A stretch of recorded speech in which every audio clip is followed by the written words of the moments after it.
இல்லை, உங்களுக்கு தான் அவங்க பிறமொழியாளரை தவிர திருமதி விஜயகாந்த் பிரேமலதாவுக்கு அவங்க மொழி ஆளுக்கு கொடுத்துருக்காங்க. திமுக கூட்டணியில் இருக்கிற காங்கிரஸே ஒரு நாயுடுக்கு தான் வந்து இடம் கொடுத்துருக்காங்க. கோவை சிங்கநல்லூர் ஸ்ரீநிதி நாயுடு காங்கிரஸ்ல வந்து அந்த தொகுதியில நிக்க வச்சிருக்காங்க அப்படின்ட்டு காங்கிரஸை சேர்ந்த ஜோதிமணியே தான் சொல்லியிருக்காங்க. இல்ல, நான் இன்னொரு தகவல் சொல்றேன். இன்றைக்கு நாயுடுக்கு சீட்டு கொடுத்தது ஏன் என்று கேட்கிற ஜோதிமணி வெளிப்படையாக தெலுங்கை தாய்மொழியாக கொண்டவர்கள் யாரும் எனக்கு வாக்களிக்கவோ எம்மோடு பேசிக்கொள்ளவோ கூடாது என்று சொல்ல முடியுமா? தமிழர் பேரில் அமைப்பு வைத்திருக்கிறவர்கள் கூட நாயுடுக்கும் ரெட்டிக்கும் சௌராஷ்டிராவுக்கும் சீட்டு ஒதுக்குவதை என்றாவது நீங்கள் கேட்டிருக்கிறீர்களா என்கின்ற கேள்வி தமிழனை வஞ்சித்து, தமிழ் சமூகத்தை வஞ்சித்து, பல்லர்களையும் பறையர்களையும் வஞ்சித்து சக்கிலியருக்கு கொடுக்க சொன்ன இந்த ஜோதிமணியை நான் உண்மையிலே கண்டிக்க வேண்டிய கடமையில் நிலையில் நான் இருக்கிறேன். என்னைக்காவது பறையர்களை பற்றி இந்த ஜோதிமணி பேசியிருக்கிறார்களா? பறையர்கள் வரலாறு தெரியுமா ஜோதிமணிக்கு? நடிப்பதில் கை தேர்ந்தவர் இந்த ஜோதிமணி.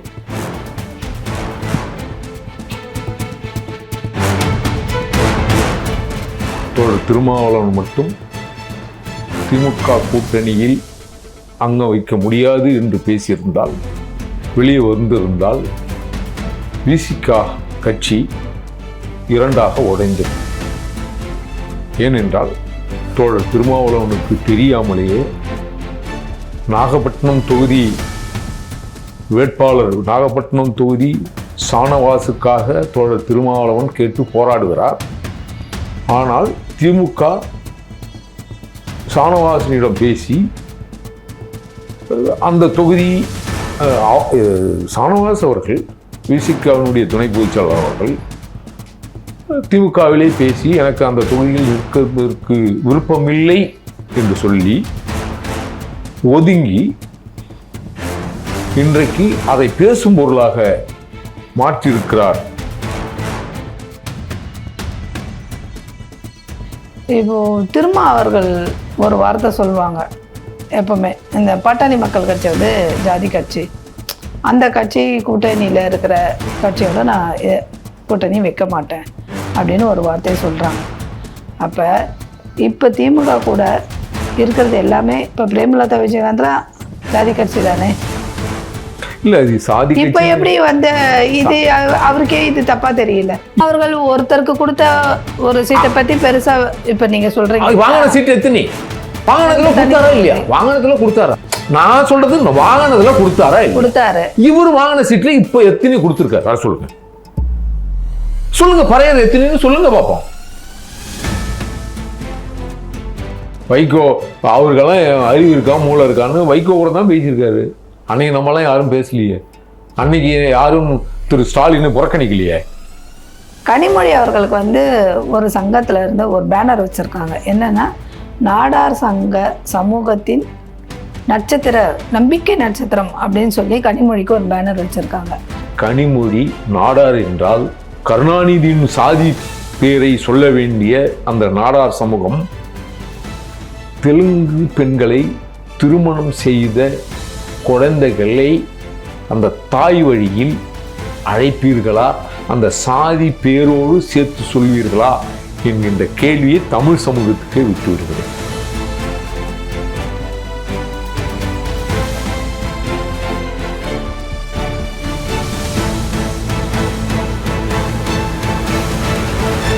நம்ம பண்ணை இயற்கை அங்காடி. தொடர்புக்கு 87 54 44 92 99. டிஎன் மீடியா நேயர்களுக்கு வணக்கம். இன்று நம்மோடு தமிழர் சேனை கட்சி தலைவர் நிறுவனர் திரு எரிமலை ராமச்சந்திரன் அவர்கள் இணைந்துள்ளார். அவரோடு பேசும். வணக்கம் ஐயா. வணக்கம். திமுகவில் தேமுதிக புதுசாக வந்து இணைஞ்சிருக்காங்க. அவங்களுக்கு 10 சீட்டு திமுக கொடுத்துருக்கு. அந்த 10 சீட்லேயும் பார்த்தீங்கன்னா பிரேமலதா அவர்கள் வந்து ஒரு 7 பேருக்கு கிட்டத்தட்ட வந்து பிறமொழியாளர்களுக்கே கொடுத்துருக்காங்க. இல்லை, உங்களுக்கு தான் அவங்க பிறமொழியாளரை தவிர திருமதி விஜயகாந்த் பிரேமலதாவுக்கு அவங்க மொழி ஆளுக்கு கொடுத்துருக்காங்க. அது எப்படி பிறமொழி ஆகும்? அப்போ புதுசாக வந்தவங்களுக்கு 10 சீட்டு கொடுத்து ஒரு ராஜ்யசபை கொடுத்துங்கன்றது அது தமிழ் மக்களுக்கு ஒன்று அது புதுசாக இருக்கும். ஆனால் உண்மையிலேயே அவங்களுக்கு திரு ஸ்டாலின் குடும்பத்திற்கு அவங்க பழசு தான். திரு ஏவா வேலு குடும்பத்துக்கும் பழசு தான். திரு கே நேருக்கும் பழசு தான். அதனால் ஒரு தமிழக மக்களால் புறக்கணிக்கப்பட வேண்டி இருந்த இந்த தருணத்தில் தேமுதிக என்கின்ற கட்சி இல்லாமல் போக இருந்த அந்த கட்சிக்கு மொழிப்பற்றின் காரணமாக, இனப்பற்றின் காரணமாக திரு ஸ்டாலின் அவர்கள் தேமுதிகவுக்கு உயிர் கொடுத்திருக்கிறார். எப்படி என்றால், தொடர்ந்தே தன்னுடைய கூட்டணியில் அங்கம் வைத்துக் கொண்டிருந்த எல்லா சிக்கலுக்கும் எல்லா பிரச்சனைகளுக்கும் சுமை தாங்கி போல் திமுகவில் கூட்டணியில் இருந்த தோழர் திருமாவளவன் அவர்களுக்கு இரட்டை இலக்கம் தொகுதி ஒதுக்கப்படவில்லை. என்ன காரணம் என்று கேட்டால், தோழர் திருமாவளவனுக்கு தமிழை தவிர்த்து ஆங்கிலத்தை தவிர்த்து திரு ஸ்டாலின் முன்னோர்கள் பேசிய மொழியான, திருமதி பிரேமலதா பேசிய மொழியான, திரு வைகோ பேசிய மொழியான, அவருக்கு அந்த மொழி வடுக மொழி தெலுங்கு மொழி தெரியாத ஒரே ஒரு காரணத்தினால்தான் தோழர் திருமாவளவன் அவர்களுக்கு இரட்டை இலக்கு தொகுதி ஒதுக்கப்படவில்லை என்று தமிழர்கள் பேசுகிறார்கள். இதில் குறிப்பாக இன்னொன்று சொல்ல வேண்டும் என்று சொன்னால், இந்த தேர்தல் பங்கீடு உடன்படிக்கை முதலில் யாருக்கெல்லாம் உடன்படிக்கை ஏற்பட்டது என்று பார்த்தால், தேமுதிக மட்டுமல்ல, மதிமுகவுக்கும் கூட எந்த சத்தமில்லாமல் தேர்தல் உடன்படிக்கை திமுக செய்திருக்கிறது என்று சொன்னால், மொழியை தவிர்த்து அவர்களுக்கு என்ன இருக்கு என்கின்ற கேள்வி தமிழர்கள் கேட்கிறார்கள். திருமாவர்களுக்கு கூட தமிழர்ன்றதுனால கம்மியாக கொடுத்துருக்காங்க அப்படிங்கிற மாதிரி ஒரு பாயிண்டில் நீங்கள் பேசுகிறீங்க இல்லையா? மக்கள் பேசுகிறாங்கன்னு. அது மக்களுக்கே தெரியுமோ திருமாவுக்கு தெரியலையா? ஏன் இன்னமும் அங்கேயே இருக்காரு? வெளிப்படையை தன்மையை நான் சொல்ல வேண்டும் என்று சொன்னால், தோழர் திருமாவளவன் மட்டும் திமுக கூட்டணியில் அங்கம் வைக்க முடியாது என்று பேசியிருந்தால், வெளியே வந்திருந்தால், விசிகா கட்சி இரண்டாக உடைந்திருக்கும். ஏனென்றால் தோழர் திருமாவளவனுக்கு தெரியாமலேயே நாகப்பட்டினம் தொகுதி வேட்பாளர், நாகப்பட்டினம் தொகுதி சானவாசுக்காக தோழர் திருமாவளவன் கேட்டு போராடுகிறார். ஆனால் திமுக சானவாசனிடம் பேசி அந்த தொகுதி, சானவாஸ் அவர்கள் விசிகாவினுடைய துணை பொதுச்செயலாளர் அவர்கள் திமுகவிலே பேசி எனக்கு அந்த தொகுதியில் நிற்பதற்கு விருப்பமில்லை என்று சொல்லி ஒதுங்கி இன்றைக்கு அதை பேசும் பொருளாக மாற்றியிருக்கிறார் சுயநலக்காரர் சானவாஸ். அவர் சானவாஸ் நீங்கள் தோழர் திருமாவளவன் அவருக்கு தெரியும். என்ன தெரியும் என்றால், அவர் படித்தது MA கிரிமினாலஜி. ஆமாம், அப்போ இவர் ஒரு மனிதனுடைய இலக்கு எப்படி இருக்கு அப்படின்னு தெரியும். அந்த ஒரே ஒரு காரணம், அவர் மட்டும் அல்ல, அந்த கட்சியில் சமீபத்தில் தேர்ந்தெடுக்கப்பட்டவர்கள் எல்லாம் திரு சிந்தனை செல்வன் உள்பட சேர்த்து தான் சொல்கிறேன். ஒரு இஸ்லாமியர் மட்டும் நான் குறைத்து சொல்லவில்லை. அவர் கூட பட்டியல் சமூக மக்களுடைய சிக்கல்களை பேச தவறி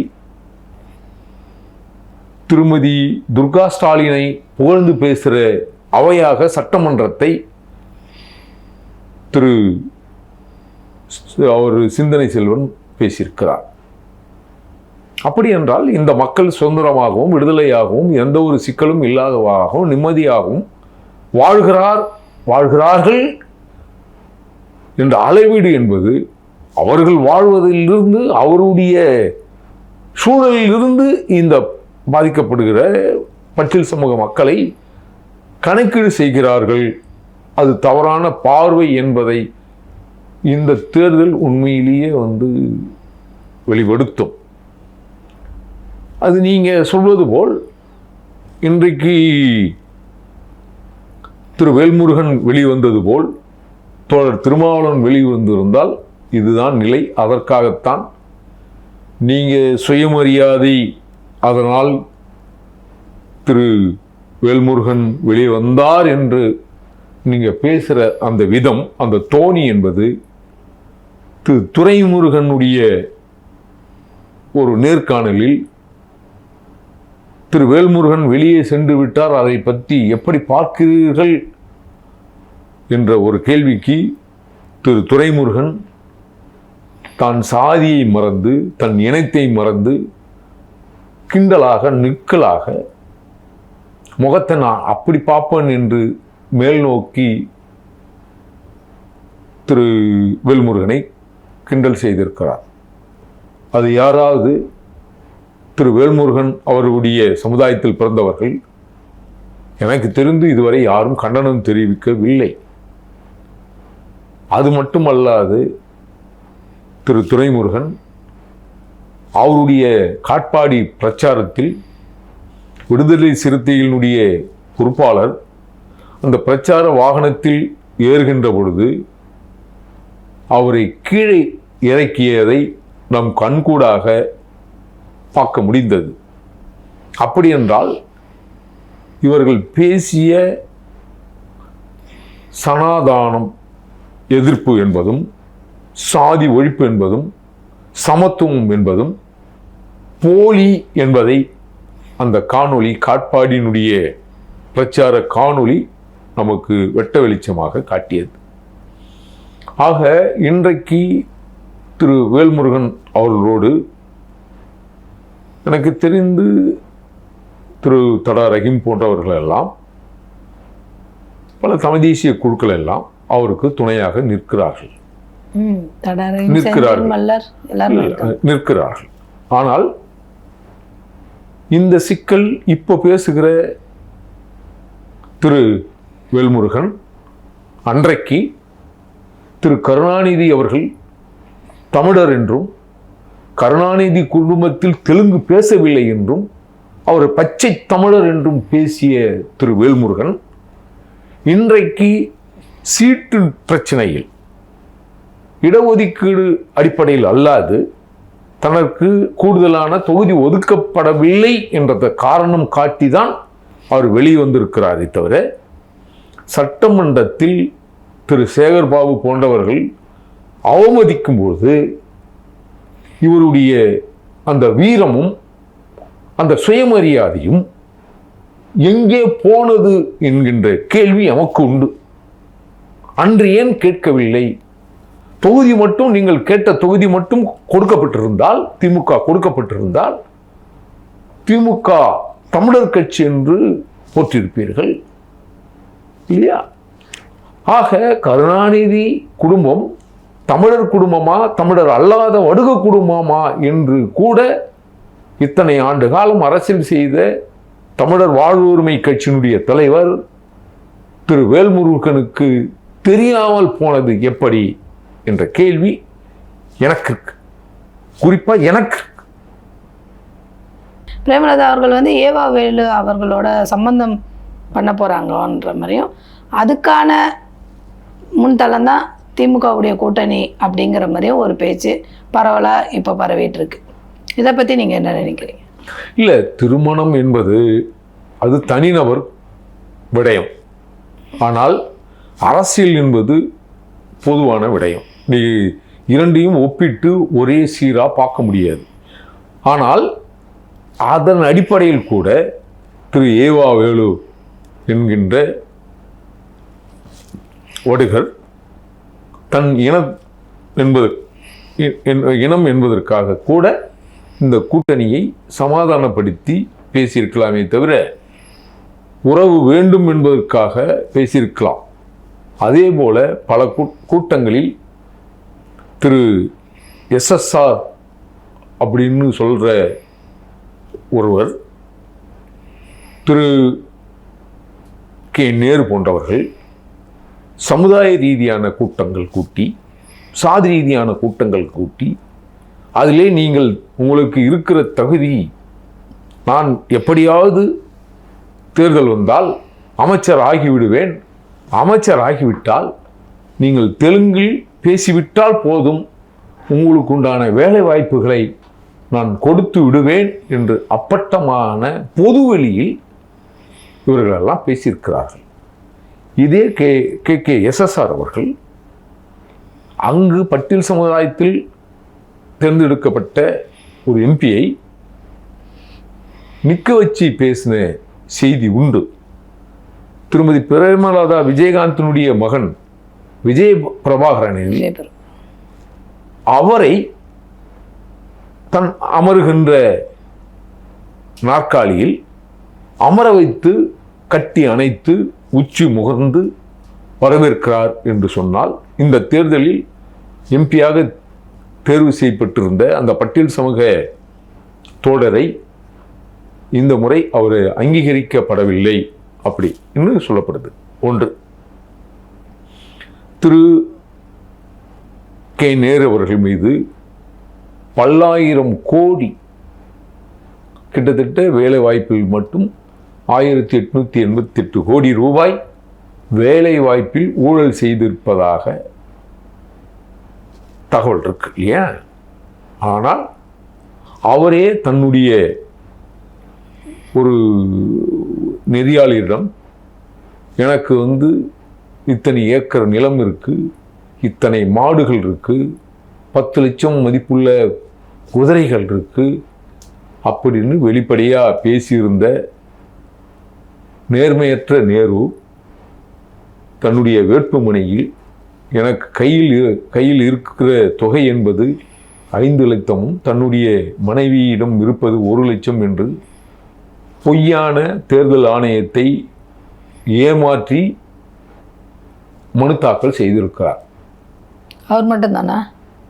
அதன் பிற்பாடு ஒரு பல முறை தமிழ்நாட்டை வஞ்சித்து ஆண்ட திரு கருணாநிதியினுடைய மகன், முன்னாள் முதல்வருடைய மகன், இந்நாள் முதல்வர், அவருக்கு ஒரு மகிழுந்து கூட இல்லை, சொந்தமாக இல்லை என்று சொன்னால், அதை தன்னுடைய மகனான திரு உதயநிதி அவர்கள் இந்த செய்தியை செய்தித்தாளில் பார்த்து எனது முதல்வருக்கு, அதாவது கட்சி தலைவருக்கு சொந்தமாக கார் இல்லை என்ற செய்தியை செய்தித்தாளில் பார்த்துதான் திரு உதயநிதி தெரிந்து கொண்டார் என்ற செய்தியும் நமக்கு வருகிறது. ஆக திட்டமிட்டு இவர்களெல்லாம் ஒரு கார் இல்லாத காமராஜரை தன்னுடைய ஒப்பீட்டுக்காக, அந்த எளிமையின் ஒப்பீட்டுக்காக, எளிமையில் வாழ்ந்த ஒரு முதல்வரோடு தன்னையும் சேர்த்துக் கொள்வதற்காக திரு ஸ்டாலின் அவர்கள் திட்டமிட்டு, எனக்கு கார் கூட இல்லை, இந்த வீடை தவிர எனக்கு ஒன்றும் சொத்தில்லை, அவருடைய கையில் அணிந்திருக்கிற கை கடிகாரத்தினுடைய மதிப்பு என்ன, அவர் பயணிக்கிற காரினுடைய விலை என்ன என்பதை அவர் நடந்து வருகிறாரா, இந்த தேர்தலுக்கு பிறகு திரு ஸ்டாலின் அவர்கள் தோத்துவிட்டால் இந்த இன்னைக்கு தனியார் நிறுவனங்களான ஓலா ஊப்பர்னு சொல்லி வாகனங்கள் போடுகிறார்களே, அது மாதிரி அவர் போட்டு தானியில் பயணிப்பாரா என்கின்ற கேள்வி. இதுவரை அவர் பயணித்த கார் யாருடைய கார்? விலை மதிப்புள்ள கார்களை பயன்படுத்துகிறார், சொந்தமாக வாகனம் இல்லை. அப்படி என்றால் அந்த கார் யாருடைய கார் என்று இவர் உண்மையை பேச முடியுமா? கிட்டத்தட்ட திராவிட முன்னேற்ற கழகத்தினுடைய அறக்கட்டளையில் பல லட்சம் கோடி, பல்லாயிரம் கோடி இருப்பதாக திரு எதிர்க்கட்சி தலைவர் புரட்சி தமிழர் அண்ணன் எடப்பாடியார் குற்றம் சாட்டுகிறார். அதற்கு பதில் சொல்ல வக்கற்ற இந்த திராவிட மாடல் முதல்வர் இன்றைக்கு தனிநபர் விமர்சனம் போல் புரட்சி தமிழர் அண்ணன் எடப்பாடியாரை தரக்குறைவாக தனிநபர் விமர்சனம் செய்வது என்பது உண்மையிலேயே கண்டிக்கத்தக்கது என்பதை இந்த நேரத்தில் நான் கண்டனமாக பதிவு செய்கிறேன். நீங்க ஒரு வார்த்தை சொன்னீங்களா, காமராஜரோட தன்னை ஒப்பீடு செஞ்சு பார்க்கணும் அப்படிங்கிறதுக்காக அவர் அதை சொல்றாரு. காமராஜருக்கு கல்யாணமே ஆகலையே, காமராஜருக்கு புள்ள இல்ல, பேரம்பேத்திலாம் கிடையாது. இல்லை, நீங்க திருமணத்தோடு ஒப்பிடுறது இல்லை.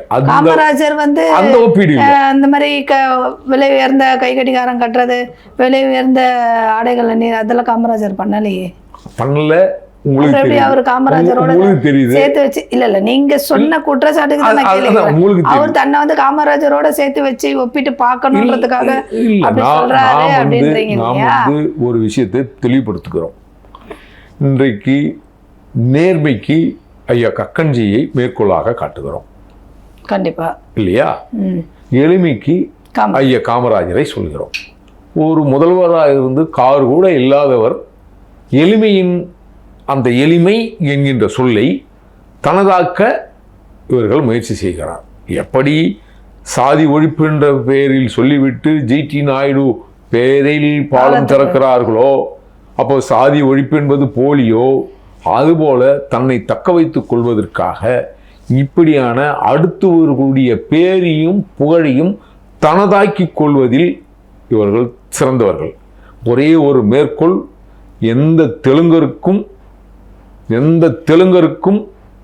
எந்த கன்னடர்களுக்கும் திராவிடம் என்ற சொல் ஏற்புடையதில்லை, சொல்ல முடியாது, எந்த தரவுகளும் இல்லை. தமிழரை குறித்த திராவிடம் என்ற சொல்லை தனதாக்கி கொண்டு திராவிட மாடல்னு திரு ஸ்டாலின் சொன்னாரோ, அதுபோல பித்தலாட்டத்தை தமிழ் மக்கள் மீது திணிக்க பார்க்கிறார்.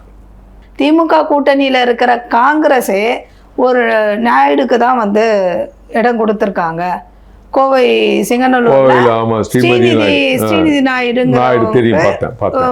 காங்கிரஸ்ல அந்த தொகுதியில நிக்க வச்சிருக்காங்க அப்படின்ட்டு காங்கிரஸை சேர்ந்த ஜோதிமணியே தான் சொல்லியிருக்காங்க. இல்ல, நான் இன்னொரு தகவல் சொல்றேன். காங்கிரஸ் என்பது தேமுதிக மாதிரி மாநில கட்சி இல்லை. அதுல இப்படி வர்றதற்கு இன்னைக்கு நேற்றல்ல, ஆண்டாண்டு காலமாய் அவர்கள் இப்படித்தான் கொடுப்பார்கள். ஆனால் இன்னும் இந்த ஜோதிமணி தான் யோக்கியம் மாதிரி 2011 முதுகுடி தமிழர்கள் கிட்டத்தட்ட பறையர்கள் 3% இடஒதுக்கீடில் பாதிக்கப்பட்டது கூட அந்த அம்மையார் ஜோதிமணிக்கு தெரியாமல் போனது எப்படியோ, அந்த மாவட்டத்தில் அவங்க இருக்கிற மாவட்டத்தில் இருக்கிற தெலுங்கை தாய்மொழியாக கொண்ட 3% பெற்றுக்கொண்ட அவர்களெல்லாம் கேள்வி கேட்காத, கொடுக்கும்போது எதிர்க்காத இந்த ஜோதிமணிக்கு இப்படி பேசுவதற்கு உண்மையிலேயே அருகதை இல்லை. இங்கு தமிழ்நாட்டில் சாதிய கொடுமைகளும் ஆணவ படுகொலைகளும் தீண்டாமை கொடுமைகளும் இரட்டை கோலை முறைகளும் தமிழகத்தில் அதிகமாக இருப்பது என்பதை இந்த ஜோதிமணி அவர்கள் பாராளுமன்றத்தில் என்றாவது பேசியிருக்கிறார்களா? அப்படி என்றால் இவர்கள் ஏன் பேச மறுக்கிறார்கள் என்றால், இன்றைக்கு நாயுடுக்கு சீட்டு கொடுத்தது ஏன் என்று கேட்கிற ஜோதிமணி வெளிப்படையாக தெலுங்கை தாய்மொழியாக கொண்டவர்கள் யாரும் எனக்கு வாக்களிக்கவோ எம்மோடு பேசிக்கொள்ளவோ கூடாது என்று சொல்ல முடியுமா? தமிழர் பேரில் அமைப்பு வைத்திருக்கிறவர்கள் கூட நாயுடுக்கும் ரெட்டிக்கும் சௌராஷ்டிராவுக்கும் சீட்டு ஒதுக்குவதை என்றாவது நீங்கள் கேட்டிருக்கிறீர்களா என்கின்ற கேள்வி தூய தமிழ் தேசியம் பேசுகிறவர்கள் மத்தியில் இருக்கத்தான் செய்கிறது. அது ஒரு பிழைப்பு அரசியல், அவ்வளவுதான். அரசியலில் அந்த தொகுதி எந்த சாதி பெரும்பான்மையாக இருக்கிறதோ அந்த சாதிக்கு சீட்டு, அதாவது தொகுதி ஒதுக்குகிற நிலை தொடக்க காலத்தில் இருந்தே இருக்கு. ஆனால் தமிழ்நாட்டில் பெரும்பாலாக புறக்கணிக்கப்படுகிற ஒரு சாதி இருக்குது என்று சொன்னால் அது பறையர்கள் மட்டும்தான் என்பதை நீங்கள் எண்ணி பார்க்க வேண்டும். ஏனென்றால் பிற சாதி, பிற ஆதிக்க சாதின்னு சொல்லப்படுவர்கள் தனித்தொகுதி அல்லாத திமுக கூட்டணியிலும் அதிமுக கூட்டணியிலும் பெரும்பான்மையாக அவர்கள் தனக்குண்டான அதிகாரத்தை தக்க வைத்துக் கொள்வதற்காக முயற்சி செய்து எல்லாரிடமும் சீட்டு பெற்று விடுவார்கள். ஆனால் இன்றைக்கு முதுகுடி தமிழர்களான இவர்களுக்கு திட்டமிட்டு தேர்தலில் அதிகாரத்தை கொடுக்க மாட்டார்கள். முறையாக தொகுதி ஒதுக்கீடு என்பது விகிதாச்சார அடிப்படையில் கொடுக்க வேண்டிய தொகுதிகளையும் அமைச்சர் பதவிகளையும் திட்டமிட்டு இவர்கள் இந்த மக்கள் பலம் பெற்று விட்டால், ஒரு நல்ல நிலைக்கு வந்துவிட்டால் நம்மை மதிக்க மாட்டார்கள் என்பதற்காகத்தான் தோழர் திருமாவளவன் எம்பியாக இருந்தாலும் ஒரு கட்சி தலைவராக இருந்தாலும் அவரை பிளாஸ்டிக் நாற்காலியில் அமர வைத்து நான் உயர்ந்தவன் நீ தாழ்ந்தவன் என்கின்ற சொல்லை சொல்லாத சொல்கிற பழக்கம் இன்றைக்கு அரசியலில் இருக்கு. அதை மாற்றாதவரை, ஆனால் இந்த பாகுபாடு என்பது நான் கண்ட தலைவர்களில், நான் சந்தித்த தலைவர்களில் ஒரு சமத்துவமும் சமத்துவத்தை விரும்புகிற தலைவராக, ஒரு தமிழராக சமமாக நடத்துகிற ஒரு பண்பு ஆனால் எடப்பாடியாரிடம் நான் பார்த்தேன். ஏனென்றால் நான் எழுதிய நூலான யாரும் வெளியிட தயங்குகிற, ஏன் அச்சகங்கூட அச்சடிப்பதற்கு தயங்கிய நூலான சில, அதுவும் குறிப்பாக தலித் என்ற பெயரில் நூல் விற்பனை செய்கிற இளைஞர்களில் கூட தமிழ் தேசியம் பேசுகிற தமிழ் புத்தக விற்பனை நிலையங்கள் கூட நான் எழுதிய நூலை வைக்க தயங்குகிற, விற்க தயங்குகிற இந்த காலத்தில் அண்ணன் எடப்பாடியார் அவர்கள் புறநானூற்று பறையர்கள் என்ற நூலை வெளியிட்டு எமக்கு வாழ்த்து தெரிவித்தார். இதிலிருந்து என்ன தெரிகிறது என்றால், பட்டியல் சமூகத்திலிருந்து வெளிப்படையாக சொல்கிறேன், இன்றைக்கு ஜெய்பீம் தலித்துன்னு ஒரு இயக்குனர் இருக்கிறார். அவர் புரட்சி இயக்குனர் என்று இங்கே பேசப்படுகிறார். அவர் வைத்திருக்கிற நீலம் பப்ளிகேஷன் என்று சொல்லப்படுகிற எழும்பூரில் பல நூல்களில் அந்நிய நாட்டு எழுத்தாளர்கள் வைக்கிற அந்த இடத்தில் எமது நூலை, ஒரு முதுகுடி தமிழர்களுடைய நூலை வைப்பதற்கு தயங்கி கொண்டிருக்கிறார்கள் என்று சொன்னால் இவர்களெல்லாம் யாருக்கானவர்கள் என்ற கேள்வி நமக்கு இருக்கு. இப்போ ஜோதிமணி இப்படி சொல்லியிருக்காங்க இல்லையா, இது தலித் உரிமை பேசக்கூடிய சிலர் இவங்களுடைய இந்த வார்த்தைக்கு எதிர்த்து ஒரு விஷயம் பேசியிருக்காங்க. என்னன்னு பார்த்தீங்கன்னா, கோவையில் ஏன் கவுண்டருங்களுக்கு தான் சீட் கொடுக்கணுமா? அங்கே என்ன கவுண்டர்கள் என்ன வசதி வாய்ப்பு இல்லாமல் இருக்காங்க, என்ன பதவி பெரும்பான்மை இல்லாமல் இருக்காங்க, என்ன அதாவது என்ன குறைவில் இருக்காங்க, அவங்களுக்கு தான் கொடுக்கணும்னு நீங்கள் எதுக்கு ஏன் நாயுடுக்கு கொடுத்தீங்க, நீங்கள் ஏன் பேசுகிறீங்க அப்படின்னு தலித் உரிமை பேசக்கூடிய சிலர் பேசியிருக்காங்க. இதை நீங்கள் எப்படி? இல்லை, நான் அந்த தலித் என்ற சொல்லி எதிர்க்கிறவன். சரி.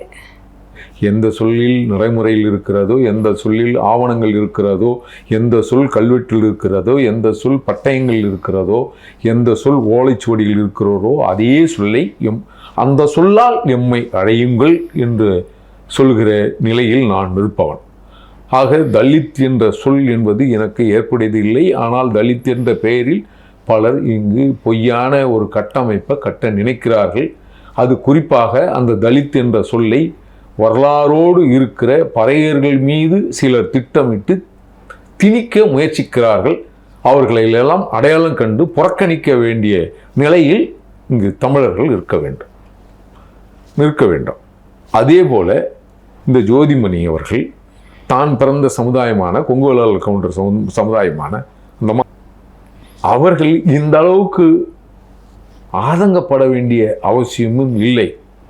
அததான் அவரும் கேட்கிறாரு. ஒரு ஆதங்கப்பட வேண்டிய இல்லை. இங்க என்ன நடக்குது அப்படி என்றால், ஒரு கட்சி ஒரு தேர்தலில் யாருக்கு தொகுதி ஒதுக்க வேண்டும் என்பதை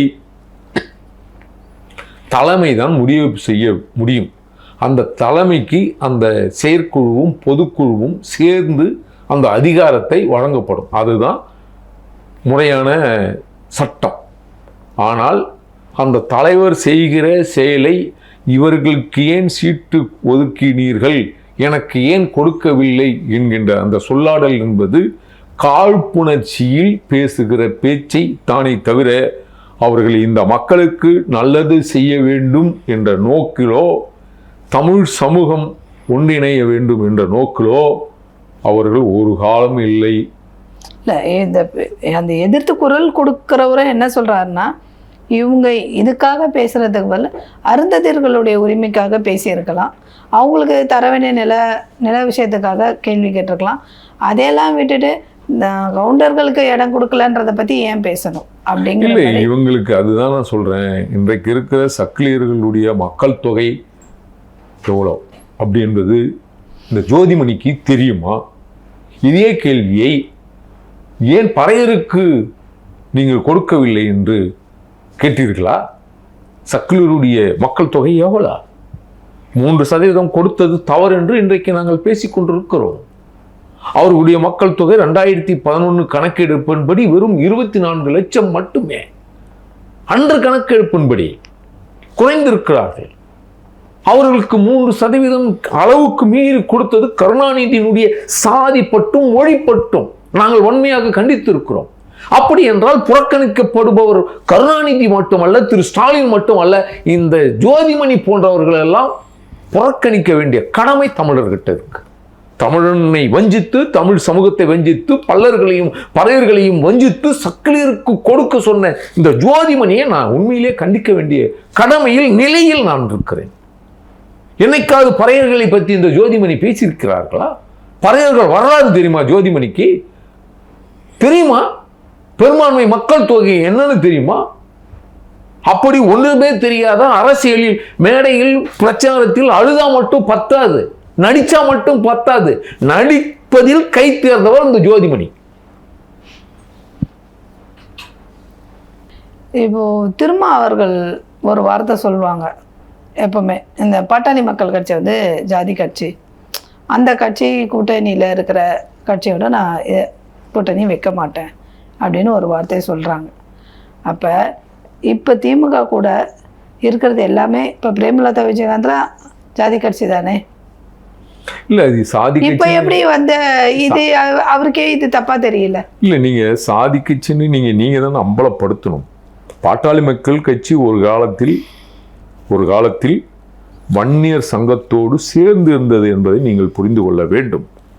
அதுபோல தேமுதிக ஒரு காலமும் தன் பின்புலமாக நாயுடு சங்கத்தை உடன் வைத்து செயல்படவில்லை. அதனால் தோழர் திருமாவளவன் வன்னியர் சங்கத்தை உடன் வைத்து செயல்பட்ட பாட்டாளி மக்கள் கட்சி என்பது அப்படித்தான் பார்க்கப்பட்டதை தவிர ஒரே ஒன்றும் இல்லை.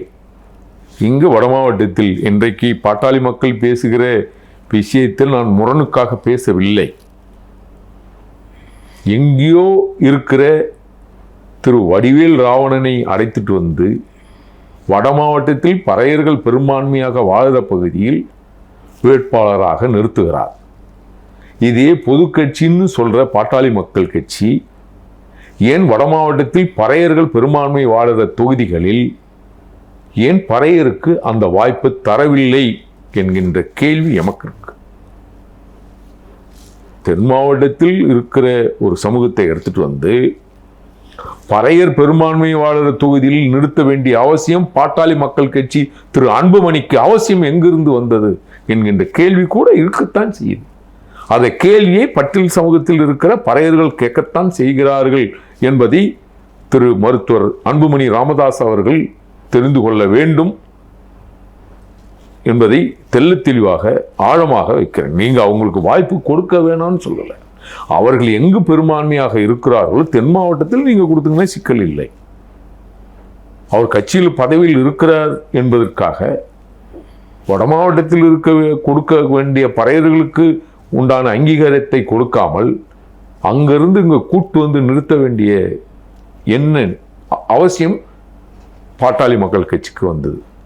அது மட்டும் அல்லாது தலித் எழில்மலைக்கு பிறகு வட மாவட்டத்தில் பறையர் வன்னியர் ஒற்றுமையை பேசுகிற இந்த பாட்டாளி மக்கள் கட்சி ஏன் பறையர்களுக்கு உரிய அதிகாரமும் பதவியும் குறிப்பா பொதுச்செயலாளர் பதவியும் ஏன் வழங்கவில்லை?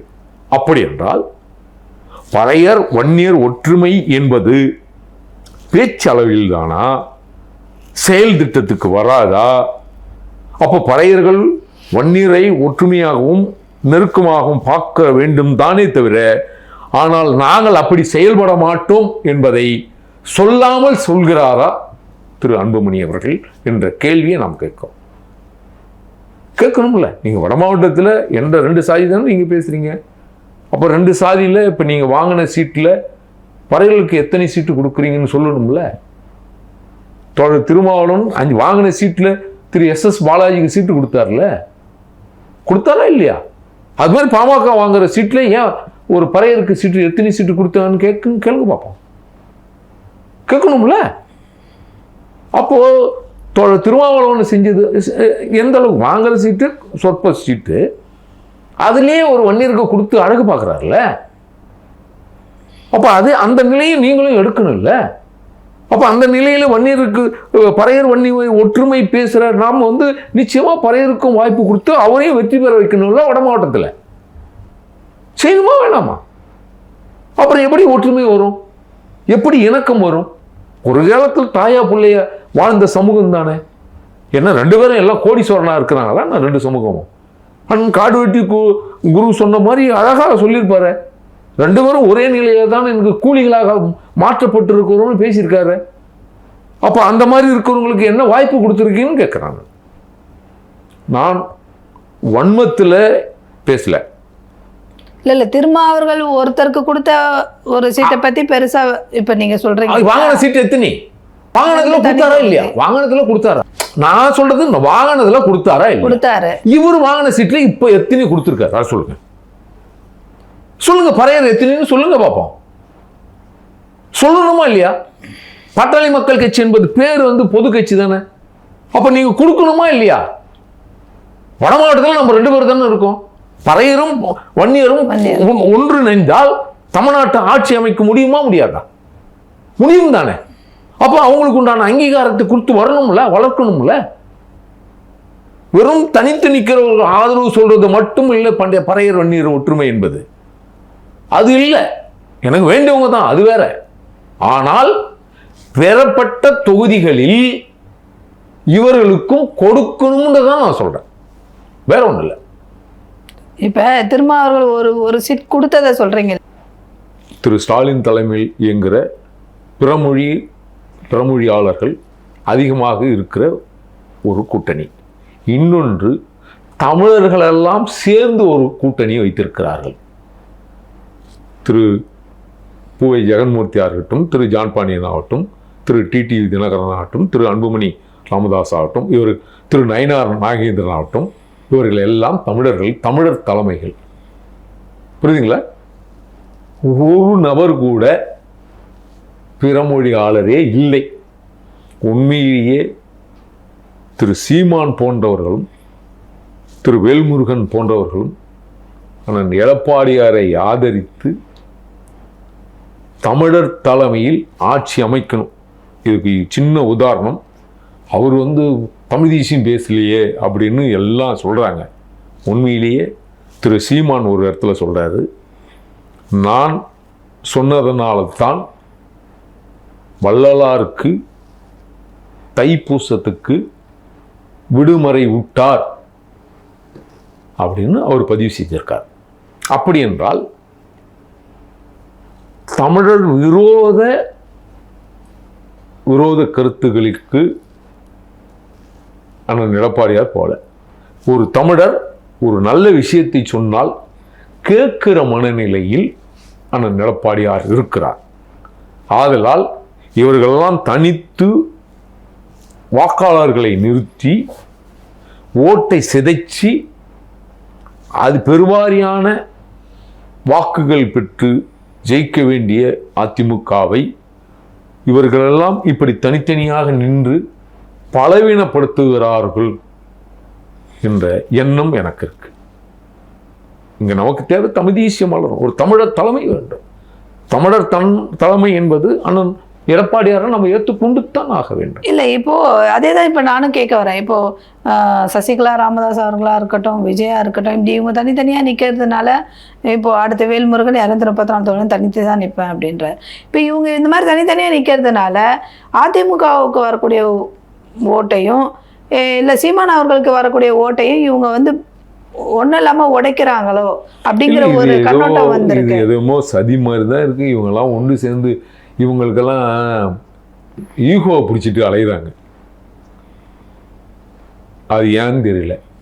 இதெல்லாம் தமிழர்கள் ஒற்றை தலைமையில் நம்மெல்லாம் இந்த நேரத்தில் இது சரியான தருணம்.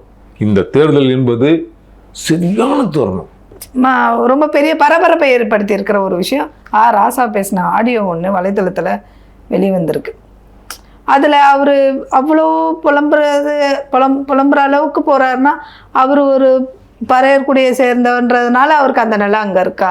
ஏன்னா திருமாவர்களும் பறையர்குடியை சேர்ந்தவன்ற ரொம்ப போராடி தான் அந்த சீட்டை வாங்குறாரு. வன்னியர் சமூகத்தை சேர்ந்த துரைமுருகன் அவர்களுக்கும் சரியான அங்கீகாரம் கிடைக்காம குமுறிட்டு தான் இருக்கிறாங்க. வேல்முருகன் வெளியிலே வந்துட்டார்.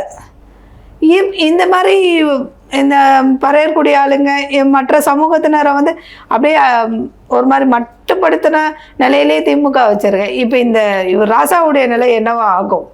இல்லை, முறையே திரு ராசா அவருடைய புலம்பலை வெளிப்படுத்தி இருக்கிறார்.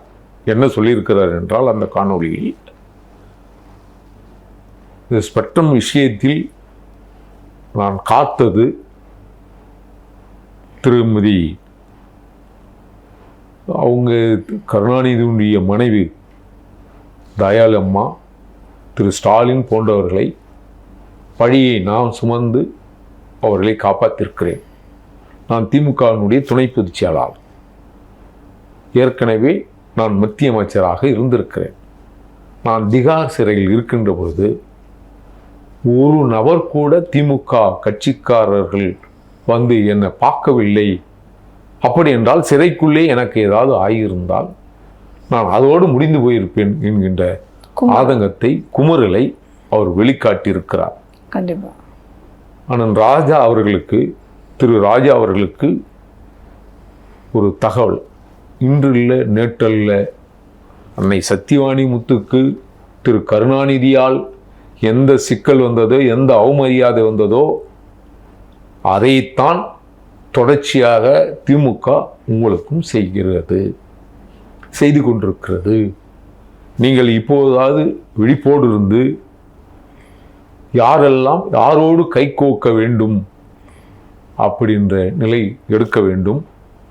வள்ளுவன் சொன்னதை போல் சிற்றினம் சேராமை என்கின்ற அதை மேற்கொள்ளா எடுத்து எங்கோ இருந்து வந்த வடுக கூட்டத்தை விடுத்த வேண்டிய கடமை நமக்கு இருக்கு.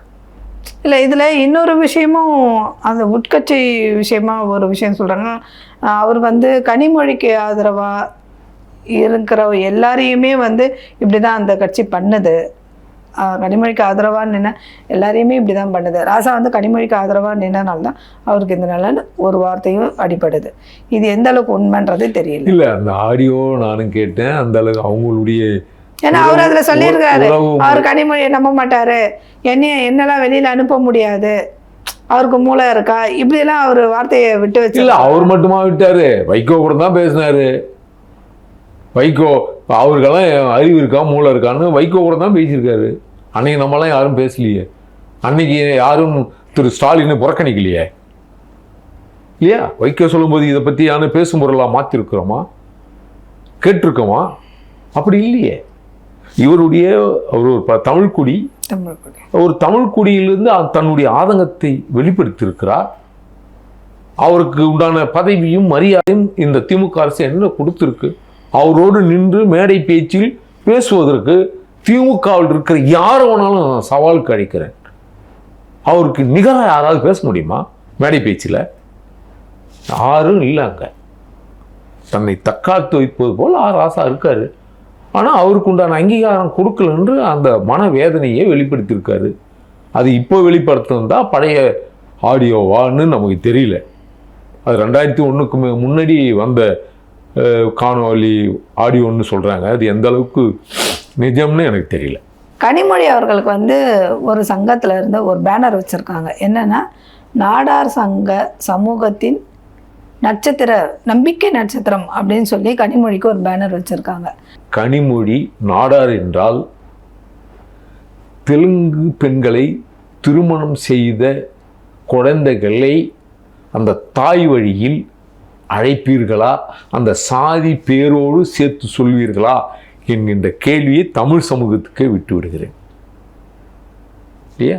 இதுவரை தந்தை வழியில்தான் சாதி சான்றிதழ் பெறப்பட்டிருக்கு.